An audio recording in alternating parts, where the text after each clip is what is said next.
Como é bom a gente estar aqui reunido, né? E na nossa série Upside Down, o objetivo é trazer uma perspectiva de Deus para a nossa vida.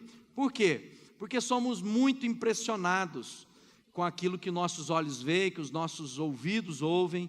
Nós somos muito influenciados por tudo aquilo que está ao nosso redor. Inclusive o nosso humor pode mudar dependendo da situação que se cria em torno de nós. Talvez você já tenha saído de casa num dia feliz, alegre, deu tudo certo, você está animado, você quer, né, naquele dia ir para o seu trabalho, ou encontrar a pessoa que você ama, ou seus amigos para celebrar, e pelo caminho, pode ser um buraco que você caiu no carro, pode ser uma fechada que alguém te dá, ou aqueles apressadinhos que corta a gente, joga a gente para fora quase para fora da rua, e aquele momento, uma química é disparada no seu corpo. Já viu aquela coisa? E o seu humor naquele instante muda completamente, e parece que agora você quer voltar para casa, porque você ficou muito chateado com aquilo que aconteceu. Ou seja, nós somos tremendamente influenciados pelo ambiente que nós estamos vivendo.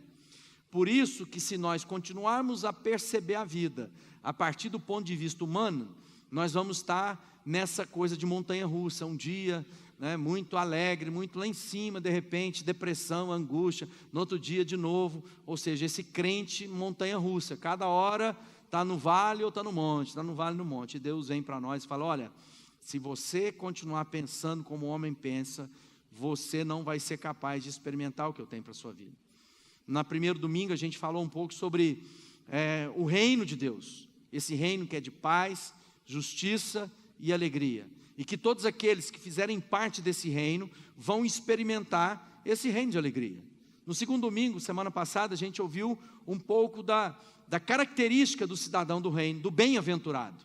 Ele diz que o bem-aventurado é aquele que é pobre de espírito. Vimos muitas coisas que parecem ser muito diferentes para nós, dos conceitos, da perspectiva que a gente tem. Então Jesus vem dizer: olha, se você não vê a vida do ponto de vista que eu tenho para você, você nunca será capaz de experimentar o que eu tenho reservado para a sua vida. Quem quer aquilo que Deus tem para a sua vida? Fala assim: eu quero tudo que Deus tem para mim. Amém? Então, se você não pôde estar com a gente no domingo passado e retrasado, todas as mensagens estão disponibilizadas no YouTube, no SoundCloud, em vídeo, em áudio. Você pode ver isso lá na nossa rede social. As redes sociais estão sempre ali no cantinho, lá. Só você ir lá e curtir, que você vai receber todo esse material para você estar meditando na sua casa. E eu queria que você abrisse sua Bíblia lá em Romanos, no capítulo 12, verso 1 e 2, e a gente vai ver como Paulo escreve aos irmãos que viviam lá na cidade de Roma. Era um momento em que Jesus tinha deixado os seus discípulos para cumprir o propósito. Deus levanta a vida do apóstolo Paulo, que anteriormente era conhecido como Saulo, o perseguidor da igreja, muda a vida dele, né? Deus se revela de forma poderosa, ao ponto do Paulo, naquela época, Saulo, ele cai por terra, ele tem uma visão, uma voz do céu, fala com ele, e a vida dele agora vira de cabeça para baixo. Uma história totalmente nova começa a partir daquele encontro que ele nem imaginava, porque ele saíra, né, com cartas dos líderes da época para mandar os cristãos para a cadeia. Ele saiu em uma jornada de buscar aqueles que seguiam os passos do Cristo, que ele não era capaz de compreender, que ele não era capaz de perceber aquela fé fervorosa, aquela transformação, como muitas vezes nós não compreendíamos na vida de um amigo, de um parente. A gente não entendia, falou assim: essa pessoa está ficando louca, ficou fanática, fizeram lavagem cerebral na vida dela, olha que coisa estranha, você acredita nisso? E de repente, Deus ilumina os olhos do nosso entendimento, e começamos assim como Paulo, agora não mais Saulo, a viver uma vida exatamente naquilo que antes eu perseguia. Ou seja, experimentar de Deus muda a nossa história. E é isso que o Paulo escreve. Ele diz aos irmãos que estavam lá em Roma, no capítulo 12, ele diz assim: portanto, meus irmãos, por causa da grande misericórdia divina, peço que vocês se ofereçam completamente a Deus, como um sacrifício vivo, dedicado a seu serviço e agradável a Ele. Esta é a verdadeira adoração de vocês. Não vivam, no verso 2, como vivem as pessoas desse mundo, mas deixem que Deus os transforme por meio de uma completa mudança da mente de vocês. Assim vocês conhecerão a vontade de Deus, isto é, aquilo que é bom, perfeito e agradável. Paulo está escrevendo dizendo: irmãos, eu faço um apelo, eu rogo a vocês, que não vivam mais segundo os valores dos pensamentos desses dias. Ele está dizendo: não permitam que esse mundo amolde a sua maneira de viver, porque a Bíblia diz, irmãos, que nós somos aquilo que pensamos ser. Ou seja, o que pensamos a respeito da vida, assim construímos a nossa vida. O que pensamos a respeito de trabalho, de família, de relacionamentos, de sexualidade, o que pensamos a respeito de dinheiro, o que pensamos a respeito de igreja, o que pensamos a respeito de religião, de Deus, assim construímos a nossa vida. Então ele está dizendo: se a primeira base do seu pensamento estiver equivocado, todo o processo de vida estará equivocado.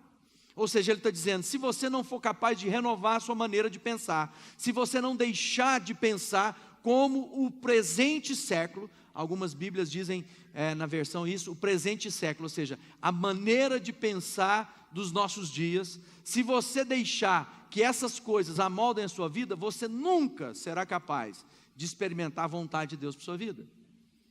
E essa vontade, como ela é? Ela é boa, ela é perfeita e ela é agradável. Ou seja, por mais que eu e você sejamos desejosos de planejar o bem para nós, Deus diz que nem olhos viram, nem jamais subiu ao coração do homem o que Deus tem preparado para aqueles que o amam. Ou seja, a vontade que Deus tem para nós é infinitamente melhor do que pedimos, pensamos ou imaginamos. Então, se eu quero viver plenitude de vida, eu tenho que alinhar os meus pensamentos aos pensamentos de Deus. Por isso que nós estamos falando sobre uma reviravolta, uma maneira nova de pensar, algo que parece que o nosso mundo virou de pernas para o ar. Por quê? Porque as revoluções que Deus quer operar na nossa vida são tão maravilhosas que nós não vamos compreender olhando como olhávamos anteriormente. A Bíblia está dizendo, amado, que se você continuar na sua vida, mesmo que religiosa, e muitas vezes nós vamos nos deixando amoldar pelas circunstâncias, pelos problemas, pelas dificuldades, pela nossa preguiça, pela nossa razão, pela nossa devoção equivocada, nós não seremos capazes. E por isso que tem muita gente que frequenta a igreja e vive ainda uma vida miserável, uma vida que está doido para ela passar rápido, você não suporta viver daquela forma. Gente que está sempre reclamando a respeito da vida, sempre para cabisbaixo, sempre, difícil, complicado. Deixa eu dizer, levanta, resplandece, é isso que nós queremos ver hoje. Brilha a luz de Deus sobre a sua vida. Não adianta, você não vai encontrar plenitude que não seja no propósito de Deus para a sua vida. É isso que o Paulo está dizendo: olha, santifique-se, sacrifício vivo, dedicado a Deus. Quem quer viver a vontade de Deus para a sua vida? Então nós vamos aprender como nós podemos tomar posse disso. Então, nós aprendemos lá desde Mateus, você vai abrir sua Bíblia lá em Mateus, no capítulo agora 5, nós aprendemos lá no capítulo 4, quando Jesus sai do deserto, ele tinha sido levado pelo Espírito Santo para ser tentado no deserto, ele sai no seu ministério, começa a falar de arrependimento, e mudar, isso que Paulo está falando, olha, não se conforme com a sua maneira de pensar antiga, é justamente a primeira palavra que Jesus usa, que está registrada por Mateus, ele diz: arrependam-se. Ele está dizendo para mim e para você: mudem a maneira de pensar, arrependam-se. Quando ele diz para Nicodemos, quando ele fala lá, fala assim: Nicodemos, cabe a você nascer de novo. Não é possível viver no reino de Deus com a sua velha natureza, se você não for feita nova criação, se você não nascer do Espírito, esse Espírito que convence, esse reino, que a Bíblia diz que é paz, justiça e alegria, no Espírito Santo, esse Espírito que vem sobre nós para nos convencer do pecado, da justiça e do juízo, nós não vamos experimentar a vontade de Deus para nós. E lá em Mateus, no capítulo 5, logo depois desse momento, Jesus começa assim no verso 13: vós sois o sal da terra. Ora, se o sal vier a ser insípido, como restaurará o seu sabor? Para mais nada presta, a não ser para ser lançado fora e pisado pelos homens. Verso 14: vós sois a luz do mundo, não se pode esconder a cidade edificada sobre o monte, nem acende uma candeia para colocá-la debaixo do alqueire, mas no velador, e alumia a todos os que se encontram na casa.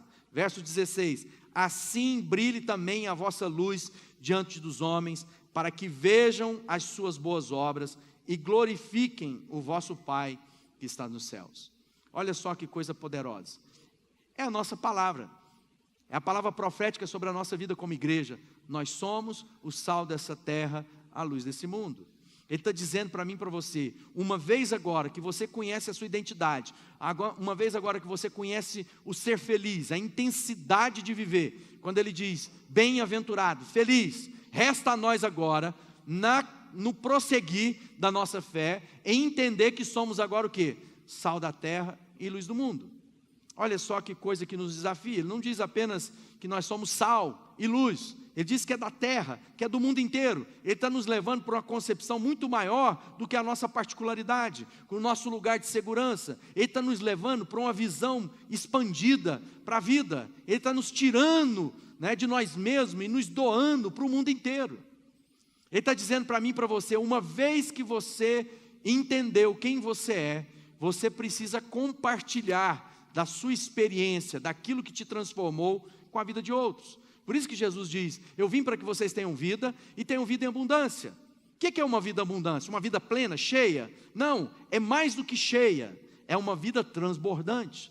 Ou seja, abundante significa que não vai ser retido em mim mesmo, eu como vasilha de Deus, como vaso na presença de Deus. Ele não vai apenas encher, ele vai fazer com que aquilo transborde. Por quê? Porque ele quer que nós alcancemos aqueles que estão próximos de nós.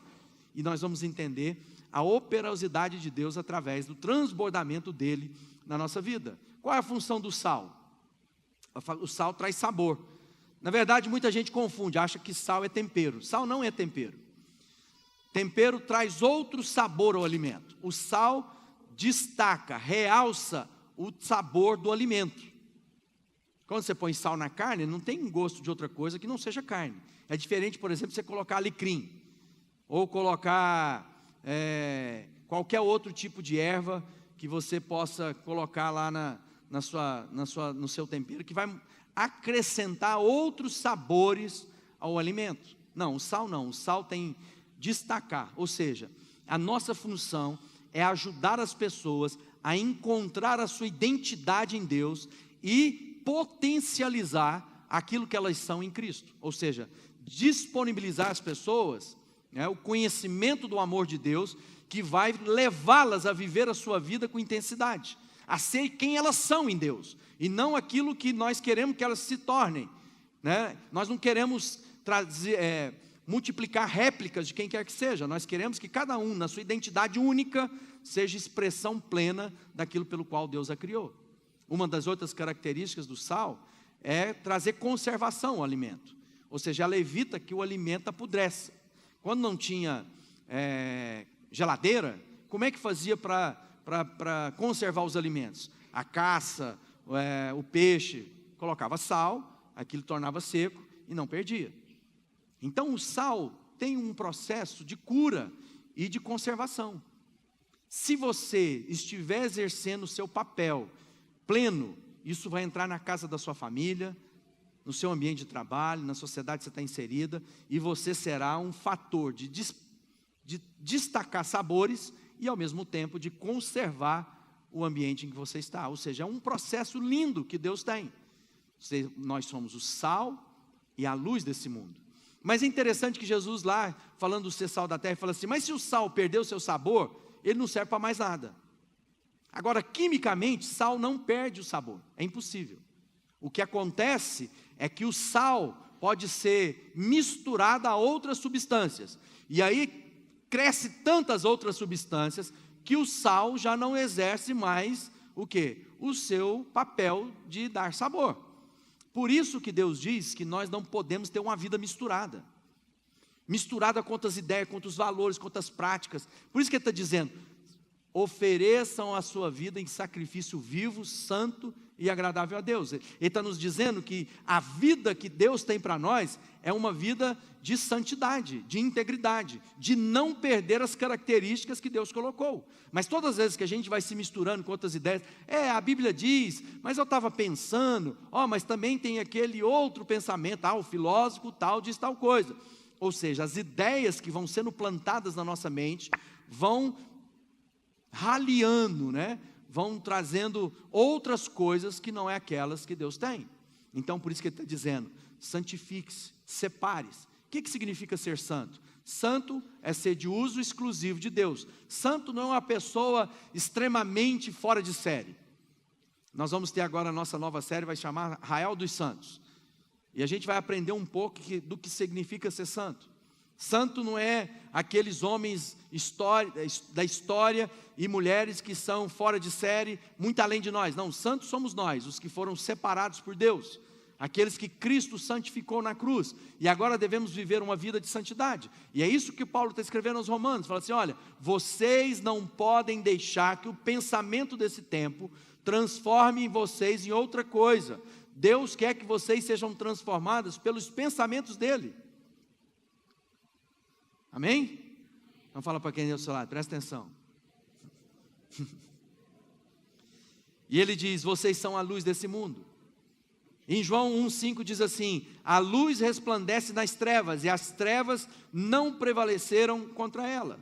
Em Isaías 60 diz, dispõe-te, resplandece, porque vem a tua luz, e a glória do Senhor nasce sobre ti. Porque eis que as trevas cobrem a terra, e a escuridão os povos, mas sobre ti aparece resplandecente o Senhor, e a sua glória se vê em ti, e as nações caminharão à tua luz, e os reis para o seu resplendor que te nasceu. Ele está dizendo o quê? A luz foi feita para colocado em cima. Não é isso lá quando Jesus fala, vocês são o sal da terra, a luz do mundo. E não se coloca a luz debaixo da cama, debaixo da mesa. Aonde se coloca a luz? A luz é colocada no alto. Então você vê que estrategicamente nas suas casas, onde estão as luzes? As luzes para que vocês possam me enxergar foram colocadas nos altos, para que ela chegue e ilumine o meu caminho, para que vocês possam me ver. E a Bíblia está dizendo, vocês são essa luz que vai iluminar o ambiente que você está. Muita gente fica lá angustiada, pastor, estamos enfrentando lutas, parece que as trevas estão vindo contra a minha casa, contra a minha família. Está difícil. Como é que faz para acabar com as trevas, irmão? Muitas vezes as pessoas pensam que as trevas e a luz são dois reinos que se equivalem. É como se fosse aquele símbolo oriental que fica lá se equivalendo, o mal e o bem. Não tem nada disso, amado. O reino de Deus é um reino de luz. E todas as vezes que a luz chega, as trevas são dissipadas. Não há uma batalha de trevas e luz. O que há é falta de luz. Mas quando eu entendo que eu sou a luz do luzeiro que Deus coloca, eu brilho. Então você chega num cômodo escuro na sua casa, você não fica lá, sai treva. O que você faz? Acende a luz. Quando você acende a luz, o que acontece? As trevas vão embora. Você já percebeu, às vezes, quando você dorme na sua casa, e às vezes a televisão está ligada, ou algum equipamento que está lá naquela luzinha do stand-by, ou o seu celular carregando, e quando você está de luz acesa, a televisão ligada, você vai lá, quando chega de noite, você vai dormir, você desliga, e naquele primeiro momento fica uma escuridão. E no meio da noite, às vezes você acorda e parece que alguém acendeu a luz, e quando você percebe, é aquela luzinha mínima da televisão, fica lá verdinha, de repente parece que o quarto inteiro está iluminado. Você fala assim, mas quem acendeu a luz? Aí você percebe que é uma luzinha mínima, que no momento que a luz do dia está acesa, você nem percebe. Então, seja a luz que for, o tamanho que for, ela vai iluminar todo aquele cômodo. É mais ou menos assim, tem muitos demônios trabalhando contra mim, fizeram uma campanha na boca do sapo contra a minha vida, me colocaram na encruzilhada. Deixa eu dizer, uma gota do sangue de Jesus é capaz de destruir todas as obras de Satanás na sua vida. E Deus derramou sobre nós o seu sangue, e fomos livres de toda treva. Nas trevas não podem prevalecer sobre nós. Por isso que ele está dizendo, vocês caminharão e as trevas desaparecerão. Por isso os reis, os povos virão à tua luz. Por quê? Porque quando você for colocado no alto monte como uma cidade iluminada, ou como uma vela colocada no veladouro, as pessoas vão ver as suas boas obras. E o que vai acontecer? Deus será glorificado. Você já encontrou alguém que você fala assim: quero dar graças a Deus pela sua vida? Olha, eu louvo a Deus pela sua vida. O que ele está dizendo? Que através do seu testemunho, através da sua maneira de viver, que precisa ser explicado. Deixa eu dizer uma coisa para você: eu quero viver uma vida que precisa ser explicada. Uma vida que precisa ser explicada é quando alguém olhando para você não compreende por que você vive daquele jeito. E chega para você e fala assim: não estou entendendo, me explica de onde vem essa paz. Alguém te ofende, você vai lá e devolve com brandura. E os seus amigos estão em volta e falam assim: você não vai fazer nada não? Você fala assim: não, isso a pessoa não sabe, ela tem que aprender. Mas você tem sangue de barata? Você fala assim: não, eu tenho a paz que excede todo entendimento da minha vida. Quando as coisas parecem tão difíceis, você fala assim: Deus proverá. Quando alguém te ofende, você devolve com mansidão. Quando alguém te persegue, você ora por ele. Ou seja, é uma vida que não se compreende naturalmente, que você vai ter que explicar porque que você vive desse jeito. Quando você diz: não, eu falei com Deus, a pessoa vai: agora você ficou louco mesmo. Por que você está fazendo isso? Porque Deus me mandou. Ai, Jesus. As pessoas olham para você: agora o cara surtou mesmo. Como? Deus falou com você? Sim, desceu lá no seu quarto? Fala: não dá para explicar, Deus falou comigo. Deus me ensinou, Deus me instruiu, Deus me conduziu. Essa vida que precisa ser explicada, é essa vida que brilha e revela as obras de Deus em nós. Então a pessoa vai falar assim: eu louvo a Deus pela sua vida, porque o que você está fazendo é algo que só pode ser alguém que é iluminado. Os olhos foram iluminados, a minha vida foi iluminada, né? E é isso que nós precisamos compreender. Uma vez que eu conheço o amor de Deus, eu me torno devedor daqueles que não o conhecem. Mas como que é isso? Paulo escreve. Quando ele escreve aos mesmos romanos, no primeiro capítulo da carta, ele diz assim: pois sou devedor tanto a gregos como a bárbaros, a sábios e a ignorantes. Por isso, quanto está em mim, estou pronto a anunciar o evangelho também a vós outros em Roma. Ele está dizendo o seguinte: uma vez que eu conheci esse amor que transformou minha vida, mudou minha história, eu não posso reter isso para mim, porque isso agora não é de uso particular. Uma vez que eu encontrei o reino de alegria, aqueles que estão vivendo em felicidade têm que ser o alvo da minha revelação desse amor e dessa alegria que Deus revelou a mim. O Paulo está dizendo: olha, eu estou devendo todo mundo, eu devo o amor, eu devo a revelação da graça de Deus, da bondade de Deus. Você tem sido sal da terra e luz do mundo? Você tem vivido isso? E aí alguém diz: mas como é que eu vou viver a obra de Deus? Que ele está dizendo lá: se você é sal, você vai dar sabor à vida das pessoas. Se você é luz, as pessoas vão glorificar a Deus através das suas obras. E a gente fica lá pensando: quais são as obras que Deus quer que eu faça? Que obra é essa? Porque a gente pensa: a obra é eu colocar cobertor ali, então essa é a obra de Deus, vou trazer um cobertor, vou ajudar os pobres, eu vou lá para a periferia da cidade e vou ajudar os menos favorecidos, que às vezes não tiveram tanta sorte na vida como eu. É também, mas não é somente isso. Porque o Paulo fala assim: não adianta nada eu dar meus bens aos pobres, eu sacrificar minha vida pelos outros, se não tiver amor, nada tem sentido.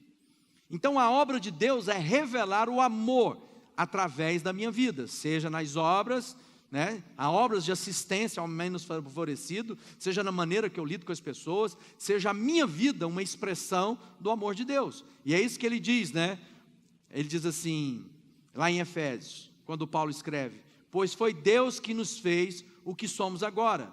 Em nossa união com Cristo, Ele nos criou para que fizéssemos as boas obras que Ele já havia preparado para nós. Então Jesus está dizendo que quando eu for sal e for luz, eu vou revelar as boas obras. E aqui ele está dizendo: essas boas obras foram preparadas por Deus desde a eternidade, para que eu pudesse viver nelas. Então não é aquilo que eu faço, mas aquilo que Deus fez. E agora eu faço aquilo pelo qual fui criado para fazer. Deus está dizendo que agora eu tenho que encarnar a obra maior dele. E aí a gente pergunta: mas que obra é essa? Eu estou confuso, eu quero saber, eu quero ser útil. A gente começa no capítulo 15, no verso 8. Nisto é glorificado o meu Pai, para que deis muito fruto. Assim vos tornareis meus discípulos. Como o Pai me amou, também eu vos amei. Permanecei no meu amor. Se guardardes os meus mandamentos, permanecerei no meu amor, assim como também eu tenho guardado os mandamentos do meu Pai. E no meu amor e no seu amor permaneço. Verso 11. Tendo-vos dito essas coisas, para que o meu gozo, a minha alegria esteja em vocês, e a vossa alegria seja completa. Bom, a alegria do reino que nós conhecemos só vai ser pleno se eu cumprir a obra que Deus determinou que eu andasse nela. É mais ou menos assim, todos nós fomos criados na nossa singularidade, ou seja, cada um de nós é um ser único, não tem ninguém igual a você. Você pode ser gêmeos, que você é você, sua digital é diferente, há uma identidade própria, seu DNA é diferente. O que ele está dizendo? Que há algo para que você encarne, para que você viva nessa terra. Qual é essa obra? A que ele preparou de antemão.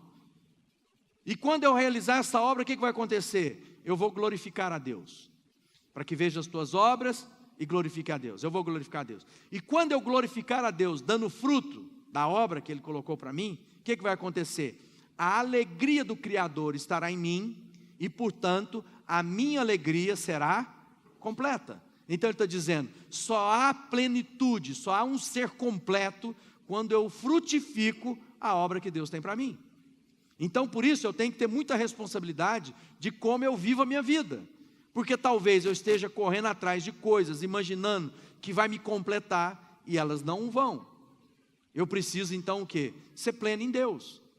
Mas eu acho que por esse caminho, Deus diz, eu já preparei as obras de antemão, eu já te destinei com um propósito, eu te criei para um determinado fim, e se você for tentar viver a sua vida fora do que aquilo que eu planejei para você, você não vai encontrar felicidade. Um tempo atrás eu encontrei com um homem, e ele falou para mim, pastor, eu sou um homem muito abençoado. Ele falou assim, o senhor não tem noção tanto que eu enriqueci. Assim, eu sou um homem rico hoje. E olha que brasileiro admitir que é rico, é uma coisa assim, porque na nossa cultura a gente sempre, né, só quem não tem dinheiro que fala quem tem, mas quem tem mesmo não fala. Ele falou assim, só que eu estou vivendo um drama na minha vida. Porque apesar de ter muito recurso, muito dinheiro, eu não tenho nada. Parece que eu não estou cumprindo o meu propósito. E muitos de nós estamos nesse lugar, onde nós temos talvez uma vida bem acertada, família, um trabalho, mas há uma angústia na nossa maneira de viver. E Deus está dizendo, se você não cumprir o propósito, você não será capaz de experimentar a boa, perfeita e agradável vontade de Deus para a sua vida. Se você não for pleno naquilo que eu tenho para você, você não vai ter. E aí fica a pergunta, mas qual é a obra? Mateus 4,19 diz assim, vinde após mim e eu vos farei pescadores de homens. Em Mateus 28 ele diz, fazeis discípulos de todas as nações. No evangelho que nós estamos aprendendo sobre essa série, que é Mateus, Jesus começa o ministério dele, ele separa 4 discípulos, os primeiros 4, e a ordem que ele dá para eles é, façam uma pesca de homens, vocês serão pescadores de homens. Ele está dizendo de quê? Revelar o amor de Deus a esses homens. No final do evangelho de Mateus, ele termina dizendo o quê? Façam discípulos de todas as nações. Bom, se ele chamou os discípulos, se ele falou a respeito do reino de dele, e deu uma ordem para ele a respeito disso, a obra de Deus passa por revelar às pessoas o amor do Pai. E ele completa isso, né? A Bíblia completa isso, falar no evangelho de João, no capítulo 6, quando diz, dirigiram-se pois a ele perguntando, que faremos para realizar as obras de Deus? Ou seja, uma pergunta objetiva. Tá bom, Jesus, a gente quer agradar a Deus, me fala qual é a obra de Deus que nós queremos fazer.